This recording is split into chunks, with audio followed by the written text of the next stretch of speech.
Hello and welcome to sleepy classes.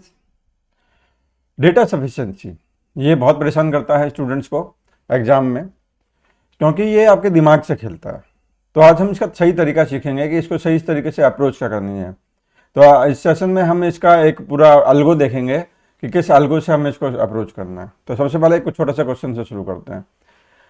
हम ये देखिए, इसमें आपको ABCD आपको ऐसे दिए होते हैं। आपको क्या क्वेश्चन इस तरह से दिया होता है कि आपको एक जैसे कोई एक क्वेश्चन दिया हुआ है, इज एक्स पॉजिटिव, और फिर आपको दो स्टेटमेंट दिए होंगे, फर्स्ट स्टेटमेंट और second statement. Let's say this is first statement and this is second statement. अब वो बोलेगा कि भाई फर्स्ट स्टेटमेंट में कोई इन्फॉर्मेशन दी होगी जिससे हम निकाल सकते होंगे कि एक्स पॉजिटिव है या नहीं है, और सेकंड स्टेटमेंट में भी क्वेश्चन दी होगी। आपको ए मार्क करना है अगर फर्स्ट अलोन से आंसर आ जाए और सेकंड से ना आए, या सेकंड अलोन से आंसर आ जाए और फर्स्ट से ना आए। दोनों ही सूरतों में ए मार्क करना है। ये बदल भी सकते हैं, आपको एग्जाम में इंस्ट्रक्शन ध्यान से पढ़नी होगी। फिलहाल जो इंस्ट्रक्शन यहां पे है उसके अकॉर्डिंग बी कब मार्क करना है, जब फर्स्ट अलोन भी सफिशिएंट हो आंसर देने के लिए without the help of second, और सेकंड अलोन भी सफिशिएंट हो आंसर देने के लिए without the help of first. तो दोनों से इंडिविजुअल आंसर आ जाए तो बी मार्क करना है। सी कब मार्क करना है, जब दोनों को मिला के आंसर आता हो, और डी कब मार्क करना है, जब आंसर आता ही ना हो। एग्जाम में हर जब भी डेटा सफिशिएंसी का क्वेश्चन आता है तो उसके बाद ये इंस्ट्रक्शन दी गई होती हैं, और ये कई बार बदल दी जाती हैं। हो सकता है ए और बी को आपस में बदल दिया, इंटरचेंज कर दिया जाए, या ए और सी को इंटरचेंज कर दिया जाए, वो आप वहां पे पढ़ेंगे, लेकिन जनरली ऐसा ही होता है। अब इस क्वेश्चन का आंसर क्या होगा, जरा सोच के बताइए। एक्चुअली इस क्वेश्चन का आंसर होगा बी फॉर बैंगलोर। आप बोलेंगे ऐसे कैसे, हमें तो डी लग रहा है। आप बोलेंगे सर फर्स्ट इंफॉर्मेशन से हमें पता चल रहा है कि एक्स इज ग्रेटर देन, अब तो 2 को उधर ले जाएंगे तो एक्स इज ग्रेटर देन 1। तो is x positive, yes x is positive. अच्छा, सेकंड स्टेटमेंट से एक्स तो पॉजिटिव नहीं आ रहा है, क्योंकि जब आप इस -2 को उधर ले जाएंगे तो +2 बन जाएगा, तो एक्स लेस देन -1 आ जाएगा। कई बच्चे बोलेंगे सर फर्स्ट सफिशिएंट है आंसर देने के लिए, सेकंड नहीं है। तो ऐसी स्थिति में आप ए मार्क कर देंगे, जो कि गलत होगा। कई बच्चे बोलेंगे कि सर दोनों से अलग अलग आंसर आ रहा है, इसका मतलब हमें पता नहीं चल रहा कि एक्स पॉजिटिव है या नेगेटिव है, आप डी मार्क कर देंगे, वो भी गलत होगा। तो ये क्वेश्चन आपके दिमाग से खेल रहा है। अगर आप ये बात समझें कि यहाँ पे एक्स पॉजिटिव है या नहीं है, ये इंपॉर्टेंट ही नहीं है। इंपॉर्टेंट ये है कि whether the given data is sufficient और नॉट, तो आप सही आंसर में पहुंच सकते हैं। क्या फर्स्ट सफिशिएंट है आंसर देने के लिए इंडिविजुअली, तो हाँ फर्स्ट सफिशिएंट है आंसर देने के लिए। क्योंकि यस एक्स इज पॉजिटिव। तो बिना सेकंड की मदद से आप फर्स्ट से आंसर निकाल पा रहे हैं, निष्कर्ष निकाल पा रहे हैं कि एक्स इज पॉजिटिव। और क्या सेकंड सफिशिएंट है आंसर देने के लिए, यस वो भी सफिशिएंट है। क्योंकि वहां से पता चल रहा है कि एक्स इज नॉट पॉजिटिव। आप बोलेंगे सर बट एक्स तो पॉजिटिव चाहिए था। मैं बोलूंगा नहीं, उसने पूछा था कि is x positive, and no is also an answer. No x is not positive, you got your answer. Answer can be yes, can be no, जरूरी नहीं है कि आंसर यस ही होना चाहिए। तो no x is not positive. क्या second sufficient है, yes second sufficient है आंसर देने के लिए without the help of first. तो अगर आप सिर्फ क्वेश्चन को देखते हैं और सिर्फ सेकंड स्टेटमेंट को देखते हैं और इसको ना देखते हैं, तो सेकंड अपने आप में एक सफिशिएंट इंफॉर्मेशन है आंसर देने के लिए क्वेश्चन स्टेम की। तो दोनों इंडिपेंडेंटली सफिशिएंट है, भले ही दोनों से अलग अलग आंसर आ रहा हो, फर्क नहीं पड़ता, क्योंकि क्वेश्चन इस बारे में है कि डेटा सफिशिएंट है या नहीं है। तो आंसर होगा इसका बी फॉर बैंगलोर, दोनों इंडिविजुअली सफिशिएंट है आंसर देने के लिए। अब देखिए गलती कहाँ हुई। अब अगर आप ये एल्गो फॉलो करेंगे जो मैं आपको बताने जा रहा हूं, तो उस एल्गो तो आप कभी गलती नहीं करेंगे, ध्यान दीजिएगा। लेकिन इस एल्गो फॉलो करने के लिए मुझे अपना वीडियो हटाना पड़ेगा एक बार के लिए। Just a minute.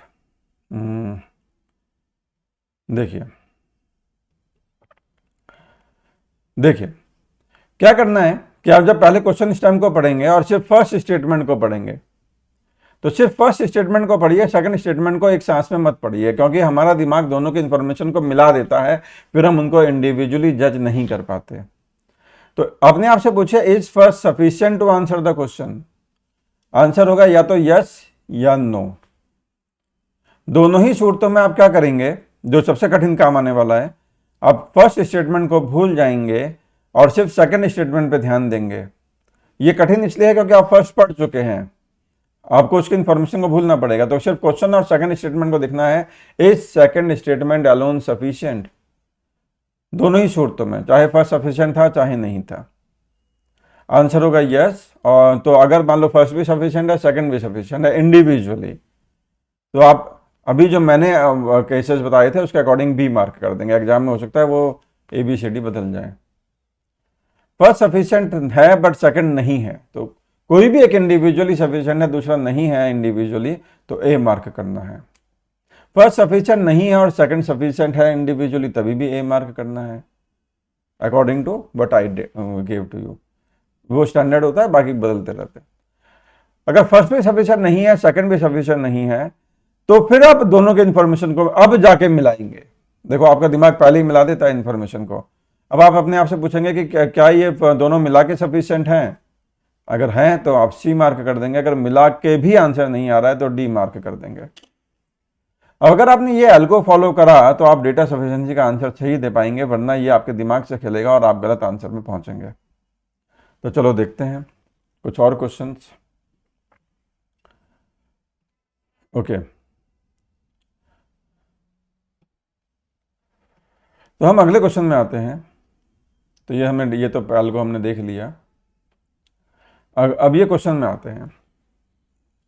A train has 5 stoppages on its route. आप पहले इस वीडियो को पॉज करके इसका कुछ आंसर निकालने की कोशिश करिए, देन मेरा सॉल्यूशन देखिए। A train has 5 stoppages on its route. The train starts from stoppage 1 and proceed 2, 3, 4 and 5 respectively. After halting at stoppage 5, the train takes a U-turn and return to the stoppage 1. Each stoppage is distinguished by one of the 5 junction A, B, C, D, E. अब देखो 5 stoppages हैं, उनमें किसको आपने ए दिया किसको B दिया ये नहीं पता।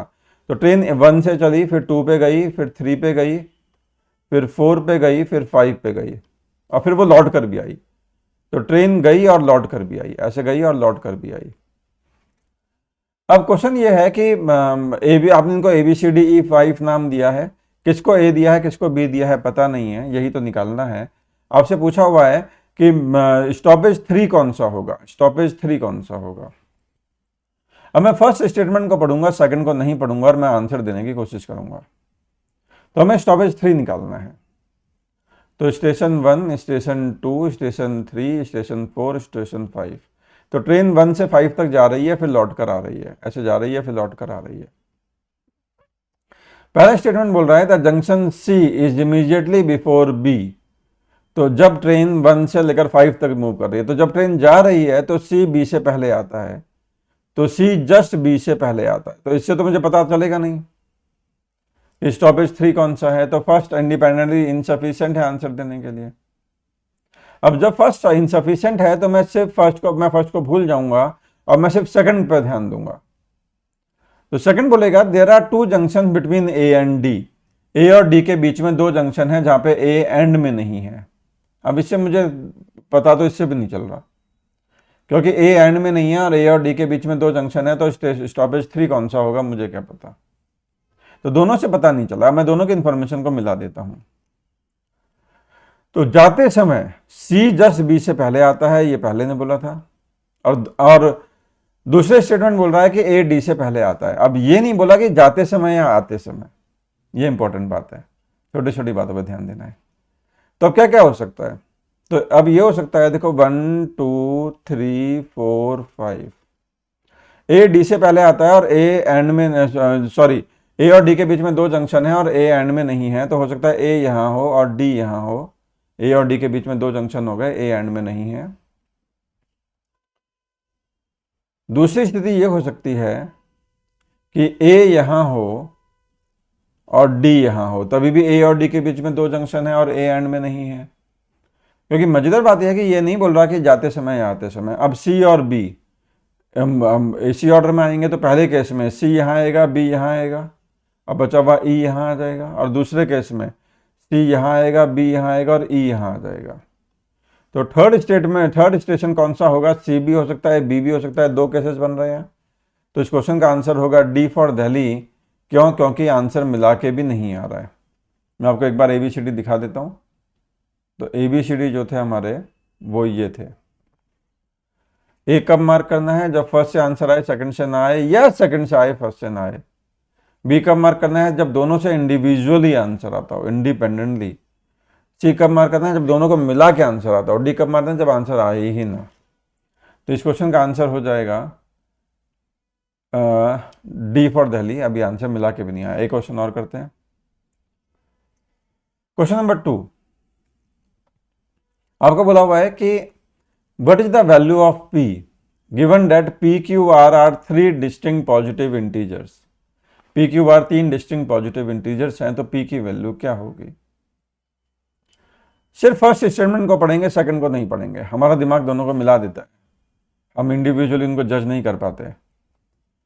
तो ये बोल रहा है एम लागत देखे जाए तो बेस सेम है तो पावर ऐड हो जाती है, तो P plus q plus r equal to m की पावर P क्यू आर।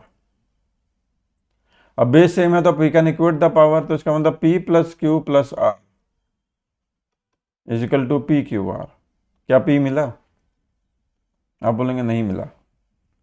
मैं बोलूँगा हाँ नहीं मिला, लेकिन एक चीज़ है, थोड़ा सा सोचिए, कौन से 3 पॉजिटिव नंबर्स होते हैं जब बोला है 3 डिस्टिंक्ट पॉजिटिव इंटीजर्स हैं जिनका सम उनके प्रोडक्ट के बराबर होता है?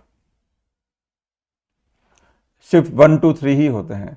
तो 1 plus 2 plus 3 equal to 1 multiplied by 2 multiplied by 3। तो सिर्फ 1 2 3 ही इसको सेटिस्फाई कर सकते हैं। तो क्या P मिला? अभी भी नहीं मिला। प्रॉब्लम क्या है कि मुझे P की वैल्यू पता चल गई कि 1 हो सकती है या 2 हो सकती है या 3 हो सकती है, लेकिन असल में P की वैल्यू क्या है? क्योंकि पी क्यू आर 1 2 3 में से कुछ भी ले सकते हैं। तो फर्स्ट इंफॉर्मेशन से मुझे ये पता चल गया कि 1 2 या 3 होंगी, लेकिन ये नहीं पता चला कि असल में क्या होगी। क्या सेकंड अलोन सफिशिएंट है?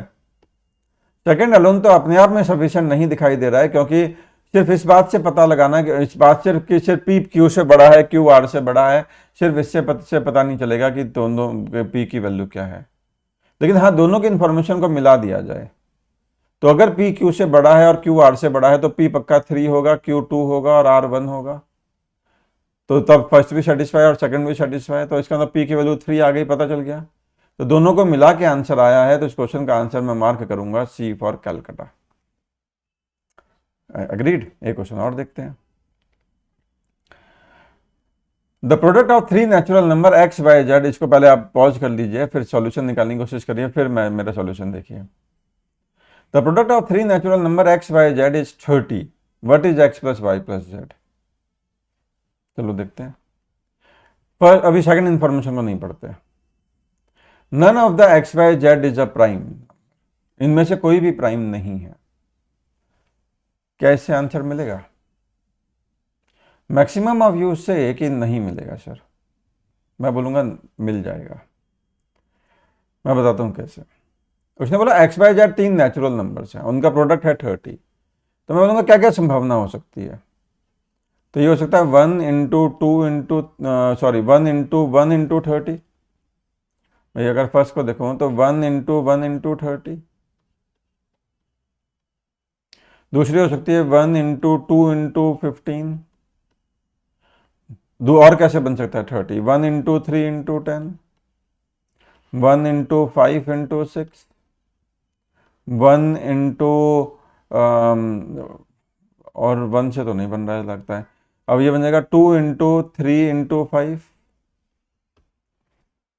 और कोई तरीके से 15 हो गया, 10 हो गया, 6 हो गया, 5 हो गया। ठीक है, अब इनका सम क्या बन रहा है? अच्छा, पहले वाले से बोल रहा है कि एक्स वाई जेड में कोई भी प्राइम नहीं है।